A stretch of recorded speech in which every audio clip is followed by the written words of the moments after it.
On the board of FIST, she is our community outreach coordinator. She likes boozy cereal and bathrobes. And she doesn't like right-wing politics or skinny jeans. Girl after me own heart, please welcome Mel.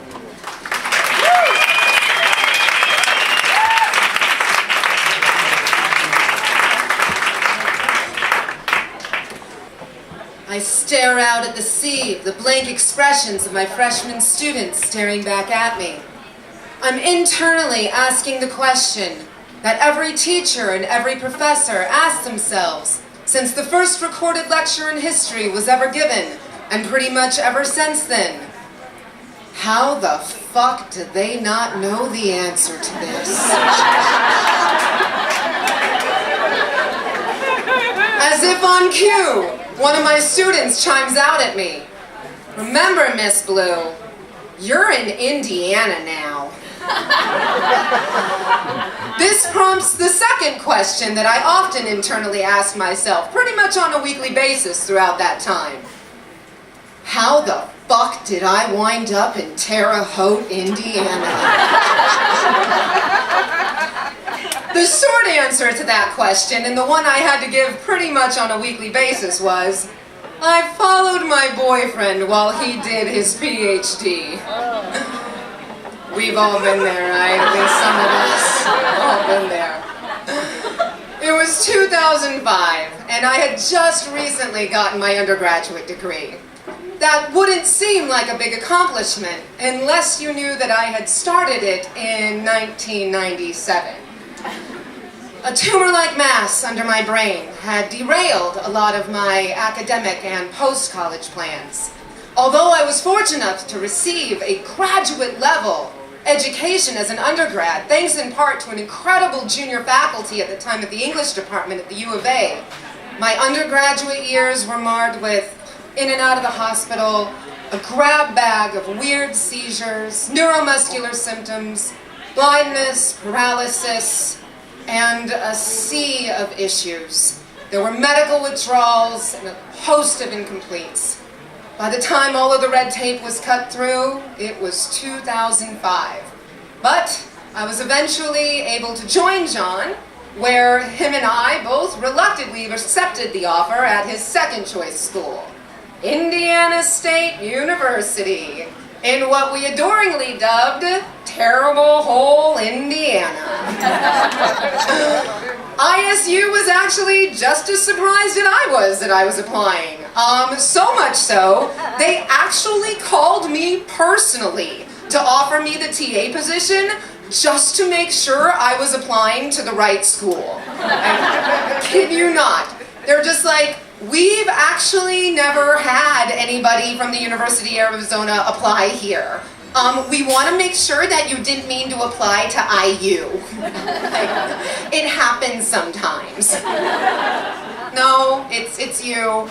I'm really applying to you.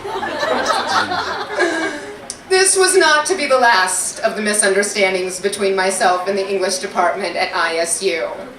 Dr. Perrin, the director of the TAs, was not impressed that I had prior teaching experience, and instantly singled me out as the wild card when I showed no fear about getting into the classroom. I didn't exactly do myself any favors, and my graduate classes either. My undergraduate education was abnormal. I was overprepared for graduate school. But, although I'm kind of embarrassed to admit it now, I was an overeducated elitist with a very, very obvious liberal ideology. I challenged my conservative professors in the classes, and I was instantly brandished a guardian of the ivory tower. I would, some of us have been there too, right? I'm not alone. I would do battle with the professors, Dr. Perrin in particular, and the more he singled me out, the more esoteric and combative I would become. Shots were fired. The war had begun. I couldn't wait to start teaching, though. I couldn't wait to meet my students. But I was really disappointed to discover that all Perrin had the TAs doing was teaching the freshmen how to write essays. That's it. 6 different essays, to be exact. And every single sample essay that he selected was written by none other than William F. Buckley Jr. Of course they were. For those of you unfamiliar with the work of Mr. F. Buckley Jr., he was a very conservative author and political commentator and regular Fox News contributor throughout the 90s. This is what I have to hand out for an entire semester? Death first! What? No, I'll play along because this is what I've been hired to do. Okay. I knew that there were going to be some cultural differences between myself and my students. Most of them came from very rural farming areas around Terre Haute, and a lot of them had never even left their respective counties by the age of 19. So I wasn't upset one day when one of my students, upon hearing that I was Jewish, very innocently raised her hand and asked me if Jews were responsible for the 9/11 terrorist attacks. What? She wasn't doing it to be rude or combative or mean in any way. This was just genuinely what she was told. This is what she had heard. I used it as an opportunity to talk about what conspiracy theories were and to teach them about who Al-Qaeda was. These were teaching moments. Another teaching moment arose in a class that I was co-teaching with the science department there, when I discovered that half of my students had no idea what a hypothesis was.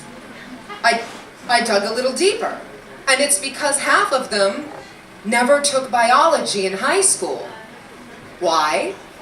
Because they were from very rural small towns where the reverend ran the school boards, and the teaching of evolution there was a sin. So they never had any kind of biological science. And here they were at university.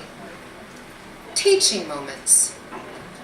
This was also the same class where one of my favorite students, Anna, who genuinely didn't have a bigoted bone in her body, in one of the initial class discussions, made the comment innocently that the black people in the area of Indiana where she's from just had to have the awareness of the towns that they just weren't safe to drive through. She was embarrassed to say that she's from Mitchell, Indiana, and hers was one of them. But that isn't what wound up breaking me. That came in my next class about a week later. One of my favorite students, this really strong-willed, biracial young lady from a small town, told me in the class a story of her senior year. This was just the semester before. She wanted to have a speaker come out for Black History Month. Just a speaker. So she asked, but her student council told her no. They said that they just couldn't have that there. So she took it to her principal. But the principal too shot her down. She took it all the way to her school board. But they too told her no. They told her that they felt it just wouldn't be appropriate to have a speaker come out. That following Friday, she and her family had a cross burning on their lawn. She said it wasn't the cross burning on her lawn that was the most disturbing thing to them. She said it was actually 2 days later, that following Sunday in church. She knew the people who did it, and they were sitting at the pew across from her. Culture shock does not begin to describe what I was feeling in that moment. Rage comes closer. Disoriented.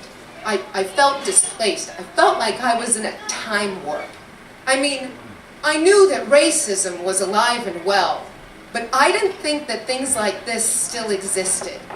This was 2005, not 1955. I thought to myself, how is this still happening? Where am I? I looked at her. I looked at my black students who were sitting on one side of the room as my white students.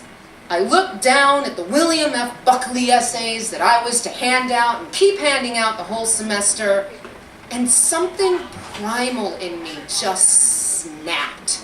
I mean, let's face it, I'm from Arizona. It's not like we're the poster children for racial tolerance here. But there are some things I just couldn't stand by. I picked up the essays, I picked up the syllabus in the other hand, and I shredded them right there in front of the class. And I said, guys, the English department here says that in order to satisfy the course requirements of this class, you have to learn how to write 6 different types of essays. Well, I will make sure that you know how to do that. But if you stick with me, and you bear with me, I will make sure that you learn a whole hell of a lot more. Blank stares and shoulder shrugs is what I was met back with for the most part. But I didn't care. I was fired up. Miss Blue was going rogue. I went home that night and I rewrote the entire syllabus. I was woman on a mission. I was like, all right, you right-wing jackholes. I will see your William F. Buckley Jr. and I'll raise you some Toni fucking Morrison. How about a little political commentary with Thomas Friedman? Yeah. I took a basic freshman level writing course and I turned it into a history and cultural studies class.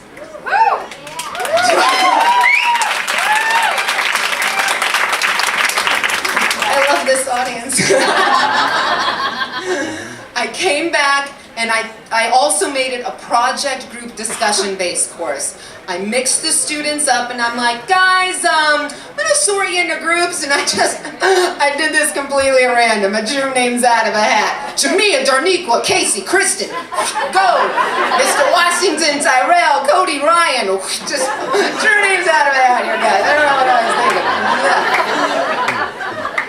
thinking. Forced everybody to work together, and I turned it into discussion-based, project-based class, and I turned all of the lectures into Socratic-style method teaching. Within weeks, I started seeing differences. And pretty soon it wasn't, did the Jews cause 9/11, but rather, wait a minute, miss. If 14 of the 19 hijackers were from Saudi Arabia, why did we bomb Iraq? Exactly.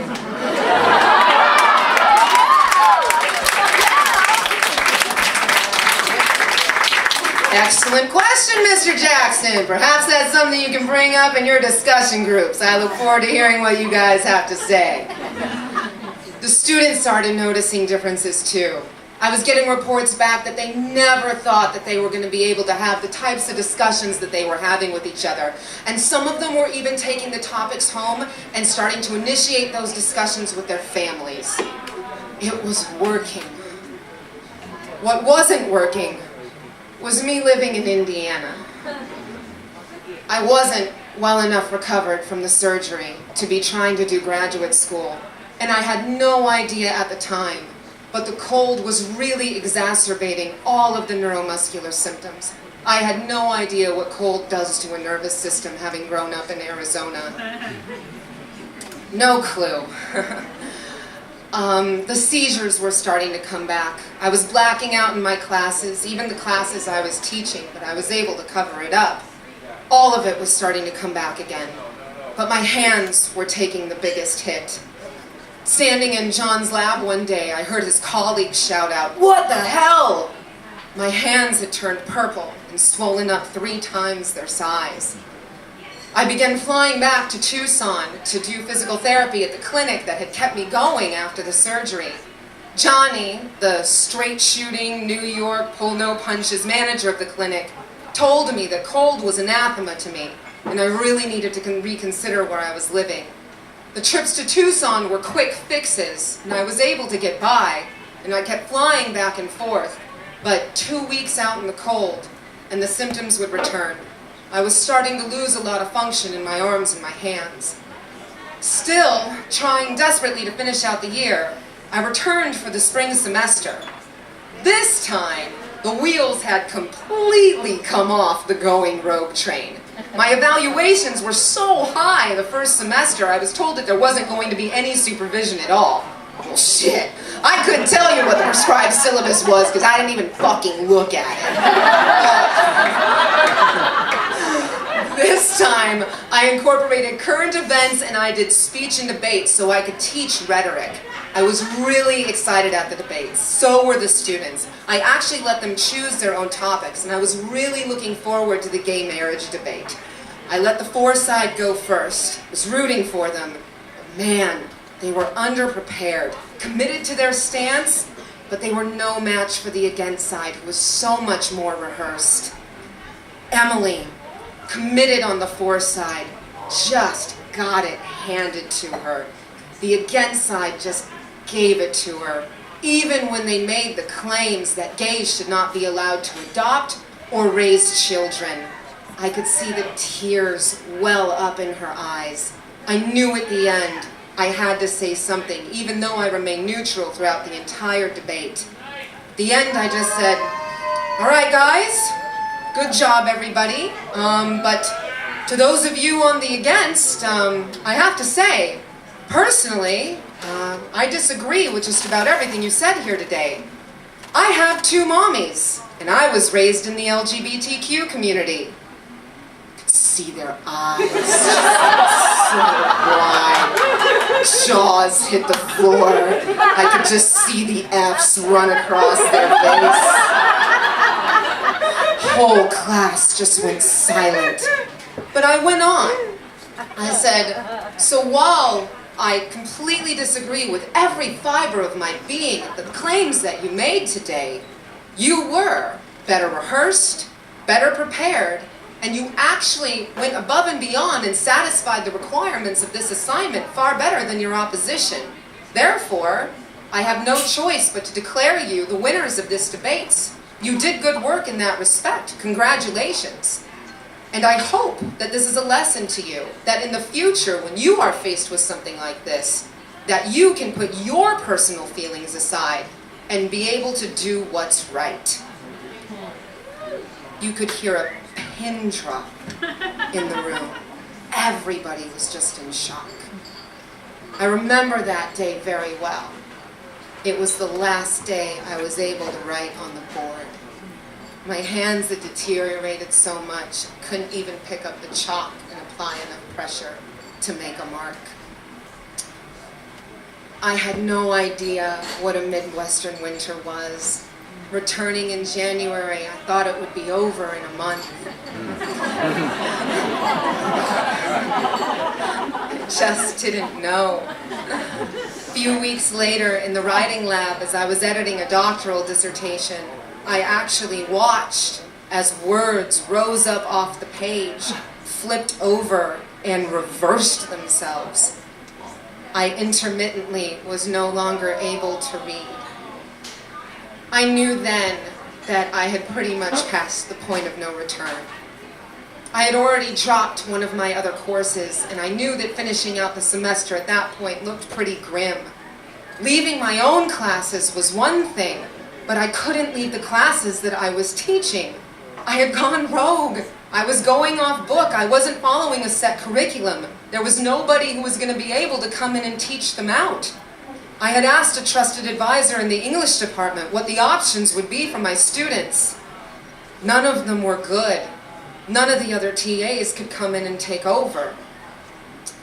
A few weeks later, I awoke about late February to discover that there were purple and red spots crawling all the way up my arms. I called Johnny in Tucson to ask him what I could do. He just said, "Look, you have to come home. I don't know if I can undo the nerve damage that's done. I don't know if I can restore full function back."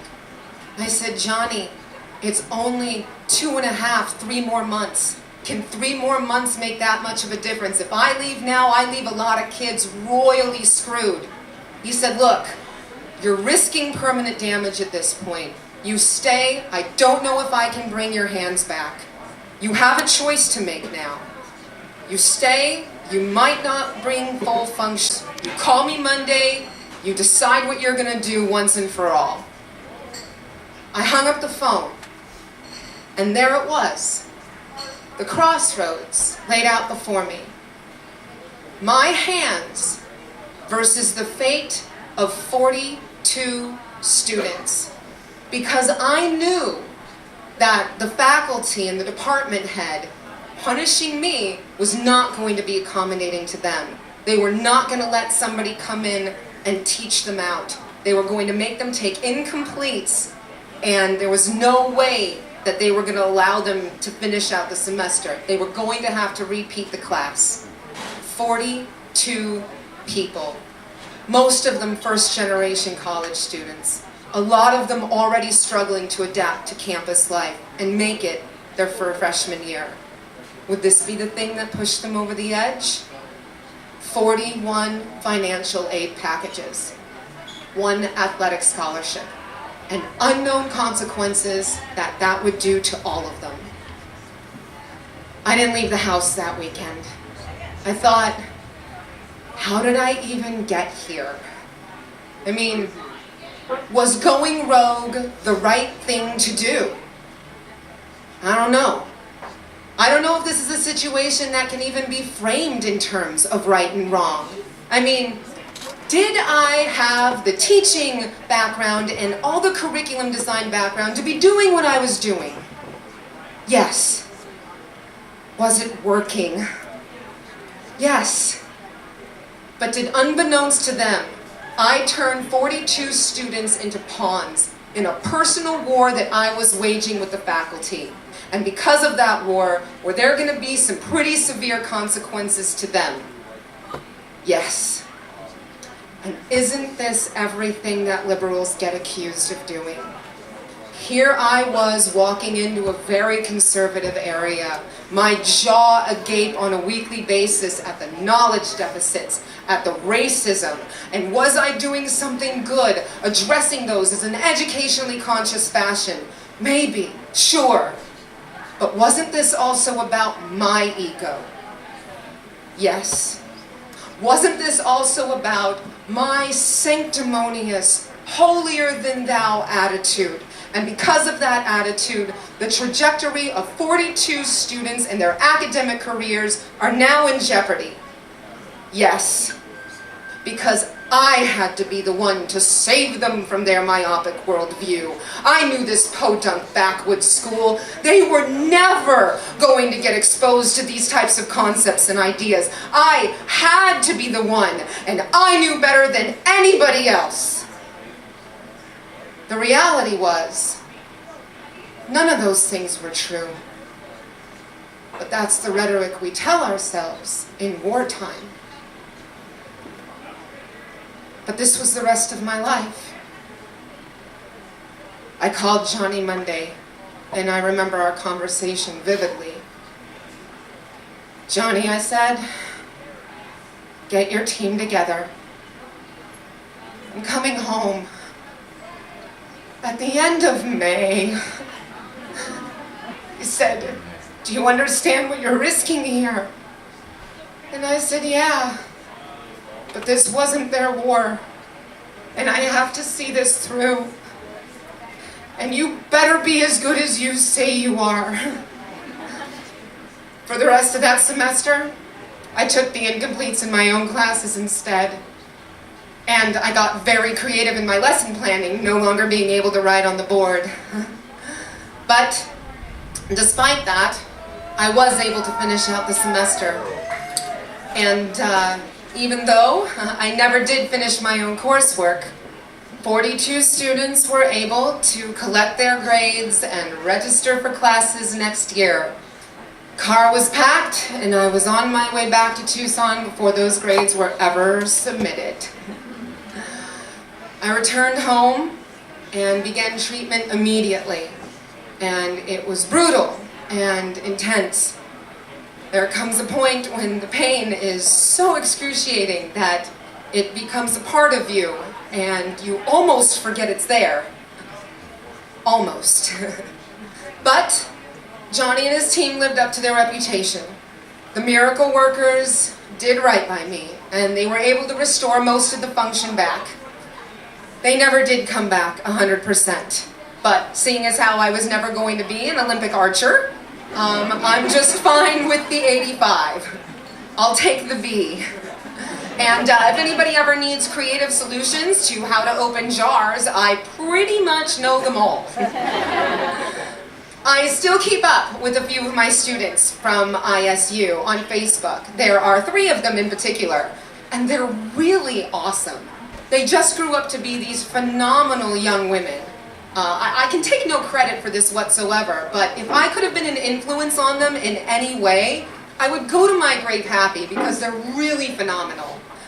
You know, as educators, if anybody is a teacher or has ever worked in education or just worked with kids in general, you never know the impact that you're going to have on any one student. You just never know. I never knew how I was received at ISU. Some of the students signed up for every class I took. Others of them, I'm pretty sure were burning effigies of me. But I did get this message on Facebook that was sent to me years ago that I unfortunately only just saw recently. It says, "Hi Mel, I realize you've had many influential people in your life, so you may be thinking, who in the hell is this? This is a student from ISU you made such an impact on. I'll never forget you. You've inspired me more than any other instructor has, and with my godparents being gay, you shed a light on me that I needed being from Indiana. You helped give me the courage to stand up for exactly what I believe in, and for that I'll always be in debt to you. It's no nice seeing you on here though, and that's honestly nostalgic.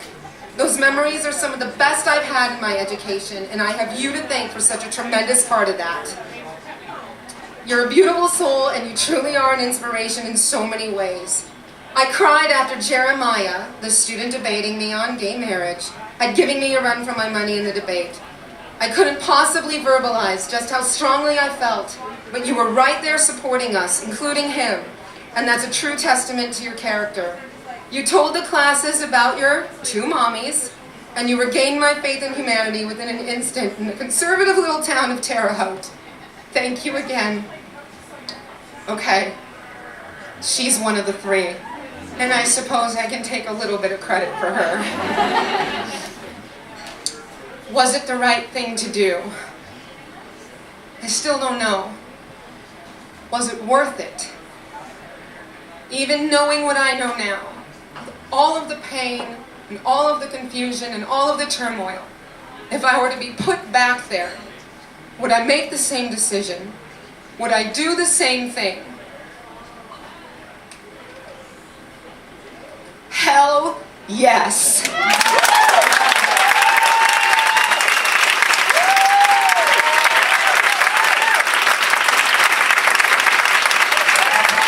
Keep it going for Mel.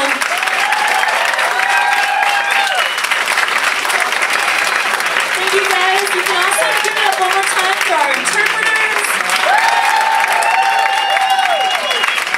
Thank you to the Flycatcher, all of our performers, and the Girls Project. You guys have been great.